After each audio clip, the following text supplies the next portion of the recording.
Hi, Rock Solid here, geologist, botanist, ecologist, and economy-sized detective. Acme needed a good guide who was in tune with nature, so I volunteered for the job. Now let's hike around this intriguing little piece of our planet. Here's Elephant Rock, one of the red rock hills that surround Sedona. It changes color all day, reflecting different shades as the sun moves across the sky. I've spent whole days watching these hills, when I wasn't tracking a crook, of course. Most of the USA's copper comes from the red Arizona earth, much of it removed by strip mining. Companies dig huge pits to get at the ore, stripping the surface from miles and miles of delicate desert. If mining has to be done, I think it should be done in a more earth-friendly way. A little bit of extra effort can go a long way towards saving the environment.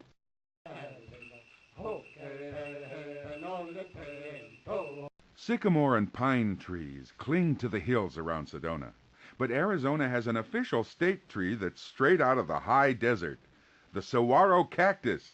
It's tall, strong, prickly, and thrives in harsh conditions, a lot like me. Many Arizona landmarks have ancient names from native tribal languages, but this one has a more contemporary handle. Since it looks like the head of a particularly famous dog, folks around here call it Snoopy Rock.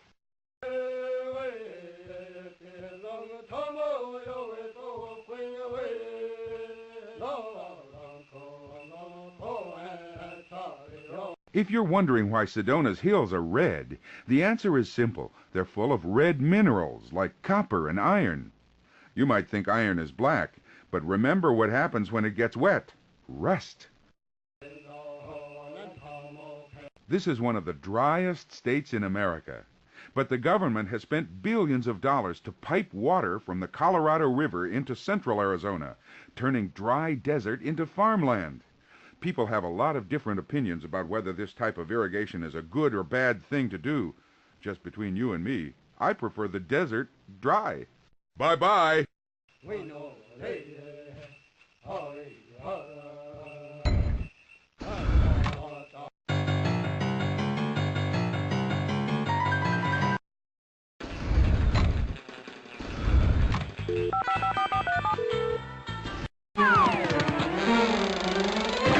Ow! Things are always looking sunny here in California. There's lots to see in Yosemite, so let's start a tour. From the first time John Muir saw this beautiful valley in 1868, he dedicated himself to protecting it. 22 years later, Yosemite became a national park because of Muir's work. Then he started the Sierra Club. Talk about a fellow with a lot of positive energy. Most people who tour Yosemite do it by car. The 200 miles of road are nice, but if you really want to see the place, hike the nature trails. They cover 3 times as much area as the roads, and no one ever gets a flat tire.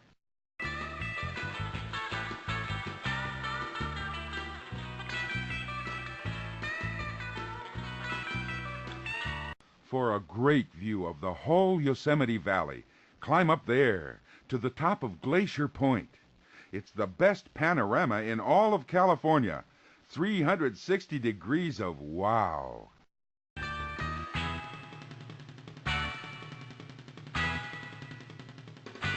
Of Yosemite's many mountains, this might be the most famous, Half Dome. Long ago it was pointy, but Ice Age glaciers sanded it down and rounded it off. Of course, the weather still changes the mountains a little bit every day through erosion. Geology might move slowly, but it never stops. Yosemite covers a huge hunk of the Sierra Nevadas, from its 13,000-foot peaks to its glacial valley, with giant sequoia trees, tiny ferns, rivers, waterfalls, cliffs, and 429 lakes in between. Someday I'll see all 1,200 square miles of it, but not this time around.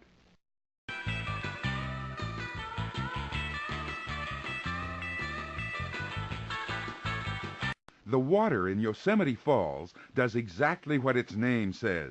It falls, 2,500 feet to be exact. It makes such a mist that even standing 50 feet away, you'll get soaked. But it's worth getting wet to see beauty like that. Bye-bye.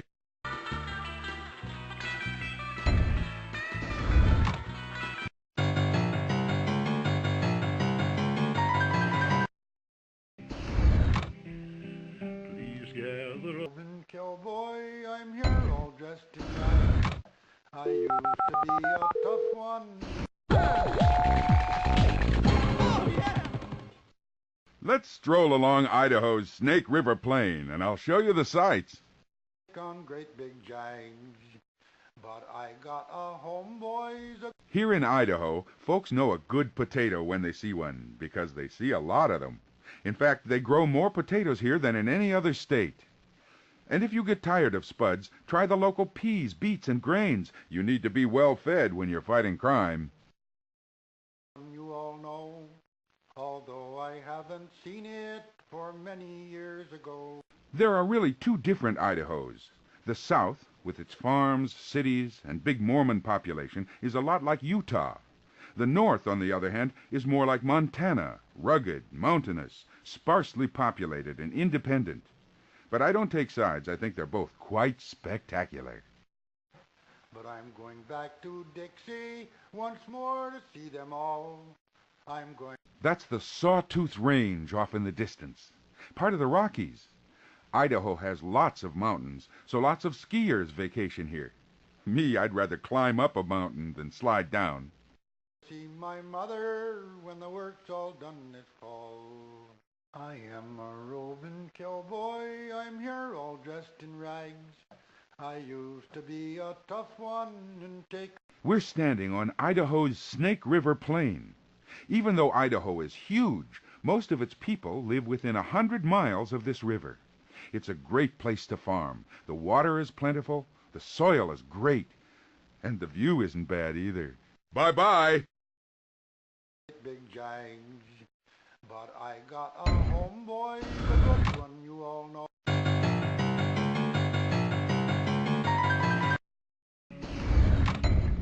Now when we reached Dodge City, we drew our 4 months pay.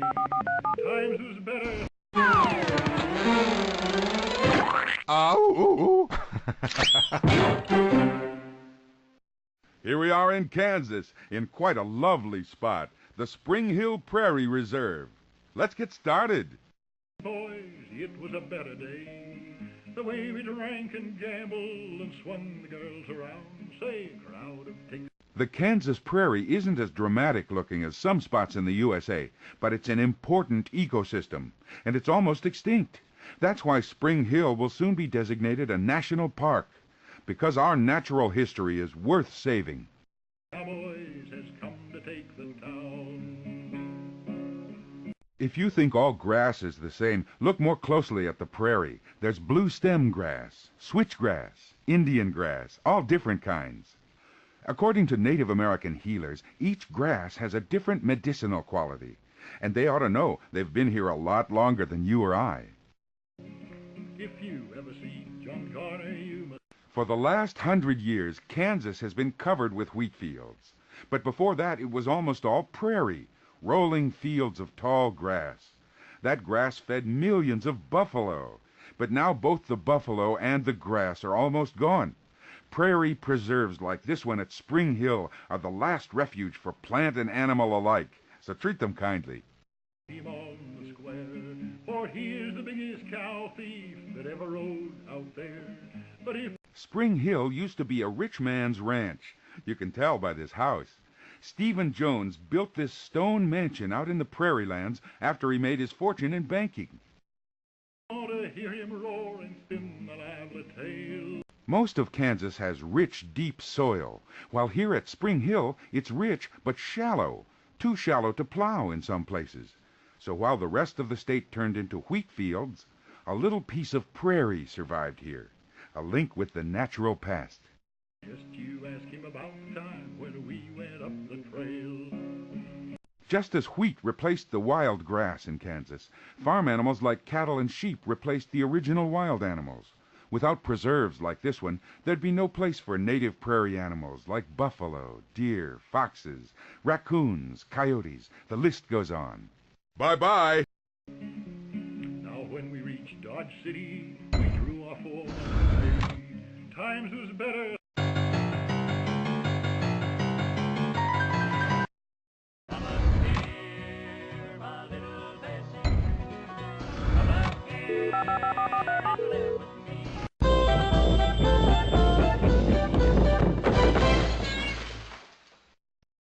They call this part of Montana Many Glaciers because, well, because it has many glaciers. Let's look around. Where little children never suffer. This particular part of Montana is right atop the Continental Divide. All the rivers and streams east of here flow toward the Atlantic Ocean, and those west of here flow to the Pacific. In other words, if you're looking for the middle, you're standing on it.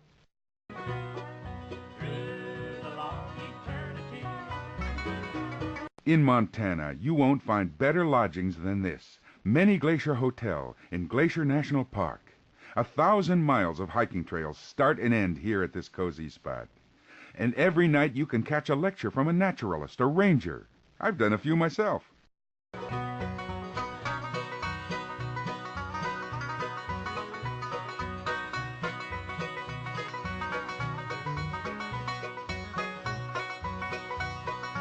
The Ice Age is over, but it's not dead here in Glacier National Park. Over 50 small glaciers dot the park, permanent ice sheets inching their way over the land. They're shrinking as the Earth gets slowly warmer, but a couple of cool years will turn them around. Just wait and see.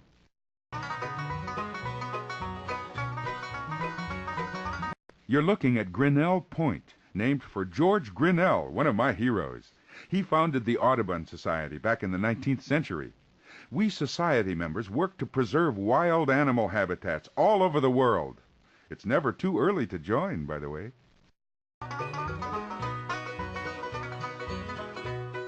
This part of the astounding Montana landscape was carved by glaciers, huge moving sheets of ice that grew and retreated during the Pleistocene age.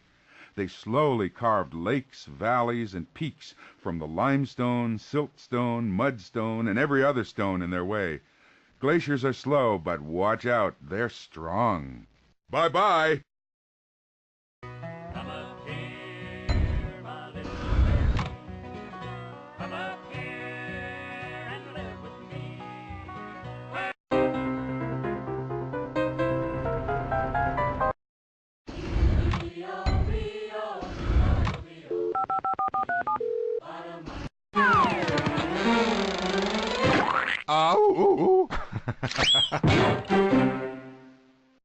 We'll start our Oregon exploration here in Washington Park, just outside Portland. Come on, let's look at the landscape.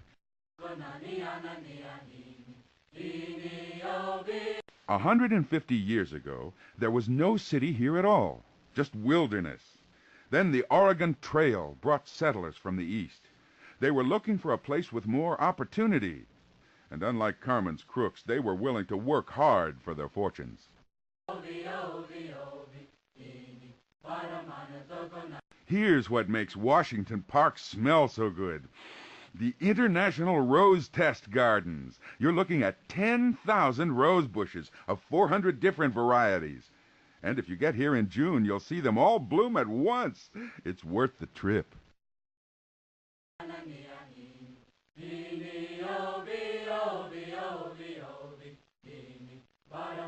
It's not summer in Portland without a show at the Washington Park Amphitheater. Oregonians love outdoor theater. In the mountains south of here, the Ashland Shakespeare Festival has 4 stages full of drama and comedy. Fine culture in the midst of beautiful nature. It's a perfect combination, if you ask me.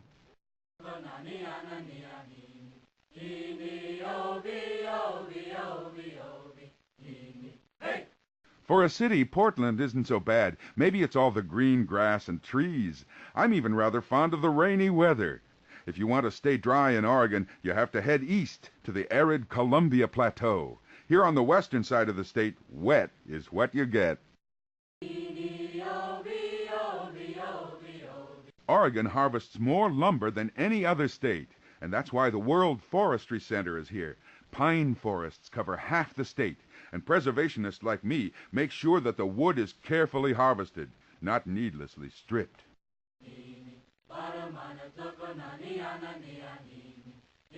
You're looking at my favorite thing about Portland, its view of Mount Hood, Oregon's highest mountain. I'm quite fond of snow-capped volcanic peaks, and they don't come much nicer than this one. Majestic, isn't it? Bye-bye.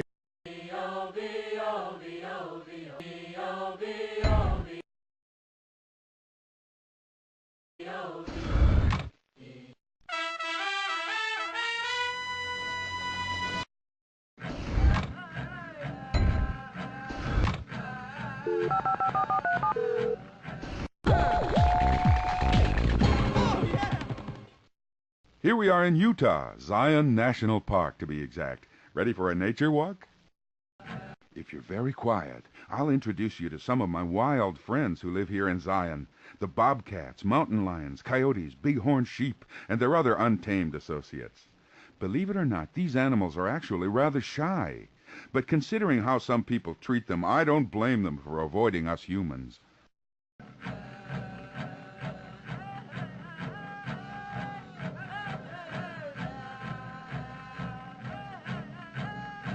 Here's Zion Lodge, the only place in Zion National Park where you can rent overnight accommodations.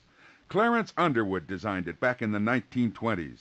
Most man-made buildings tend to clash in natural settings, but this one, designed with nature in mind, fits in quite nicely.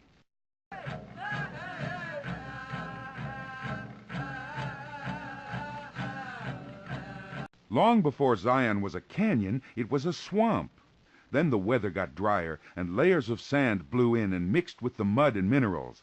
Then the shifting earth raised up all those caked layers of sand and dried mud thousands of feet above sea level. Finally, the Virgin River started carving it away, little by little, till it looked like this. Pretty cool, huh? I could go on all day about the geology. Watch your step while you're walking here. The surrounding land is made of sedimentary rock, which could probably also be called sandimentary rock, since it contains lots and lots of tightly layered sand. Either way, one thing's for sure. Sandy rock is slippery rock. I've taken a few spills in this park, and I'd hate to see you do the same.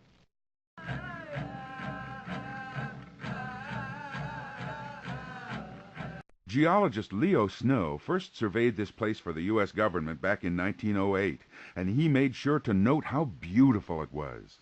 The following year, President Taft made it into a national monument, and 10 years later, Congress declared it a national park.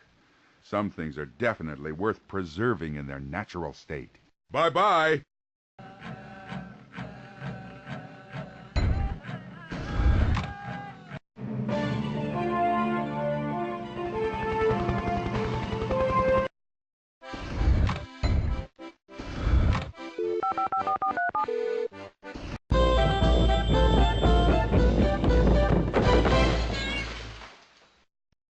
Where in the world but in Wisconsin would you find a place like this? Nowhere, that's where. Let's explore the Freshwater Fishing Hall of Fame. There's the Wisconsin state fish, a type of northern pike called the muskellunge. Of course, that's not a real muskie. It's a 4-story building shaped like one, with an observation deck in its mouth. If that were real, it would be swimming in a freshwater lake, and it would be slightly smaller.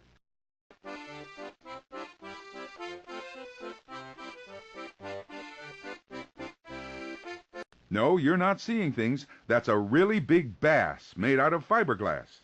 Wisconsin's fishermen love nothing more than to sit in bass boats on lakes up north and troll for these wide-mouthed babies. They prefer the non-synthetic type, of course. I'm told fiberglass isn't very tasty.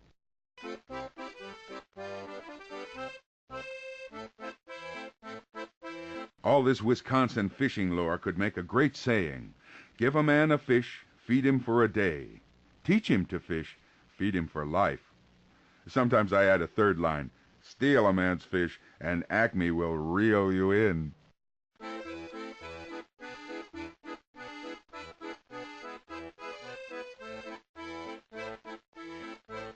You don't find huge fish statues everywhere in Wisconsin, just here in Hayward at the Freshwater Fishing Hall of Fame. 100,000 people a year see these exhibits. Mounted trophy fish, big outboard motors, even hooks that have been pulled out of fishermen. I bet you didn't know fishing could be so exciting. Bye-bye!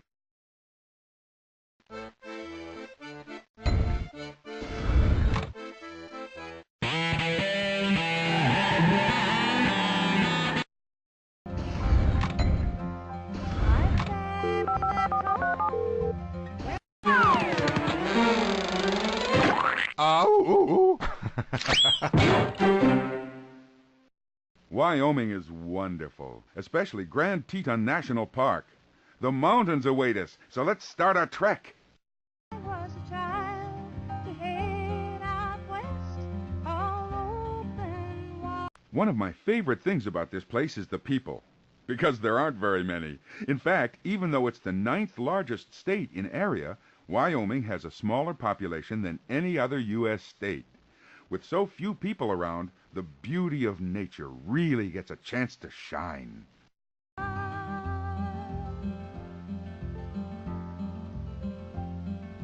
couldn't wait to gallop the prairie on a pony, but we passed over the plains and on down. Of all the different ranges in the Rocky Mountain system, the Tetons are the youngest.